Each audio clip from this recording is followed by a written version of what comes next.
రోజు దేవుడు చూస్తాడు. ఒక్క దినంలో దేవుడు పరిష్కరించినట్లు బుద్ధిహీనులకు బుద్ధి చెప్పే గడియను కూడా దేవుడు తీసుకొస్తాడు. అన్ని వేళలా ఒకేలా ఉంటాడు దేవుడు. హల్లెలూయా, హల్లెలూయా.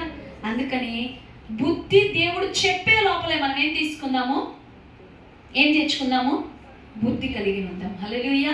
దేవుడు నీకేది ఇచ్చాడో దాని విలువని గుర్తించి సేవకుడు చెప్పినట్టు తలపాగ ఆ విధేయత ఎప్పుడైతే నీ జీవితంలో ఉందో నువ్వు విస్తారంగా ఆశీర్వాదానికి పాత్రలు అవుతా అంట. ఇంకా అంటున్నాడు కదా, ఇదిగో ప్రశాంతత లేని జీవితంలో దేవుడు ప్రశస్త వస్త్రాలు ఇచ్చాడు. అంటే ఈ రక్షణ అనేది నీకేం కలుగజేస్తుంది? శాపం నుంచి విడుదల, అంటే ఒక ప్రశాంతమైన జీవితాన్ని దేవుడు ఇస్తున్నాడు. ఈరోజు దేవుడు నీతో మాట్లాడుతున్నాడు.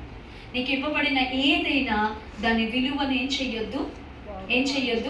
ఈరోజు దేవుడు ఒకటే మాట చెప్తున్నాడు, తన రక్తముతో శుద్ధీకరించాడు, తన ప్రాణం పెట్టి నీ ప్రాణాన్ని కాపాడాడు, తన జీవితాన్ని దారపోసి నీకు జీవితాన్ని ఇచ్చాడు, తన పరలోక భాగ్యాన్ని వదులుకొని నీకు ఈ లోకంలో భాగ్యముతో నింపాడు, తండ్రిని దూరం చేసుకొని నిన్ను కోరుకొని పరలోకంలో చేర్చుకోవడానికి నిలబడ్డాడు.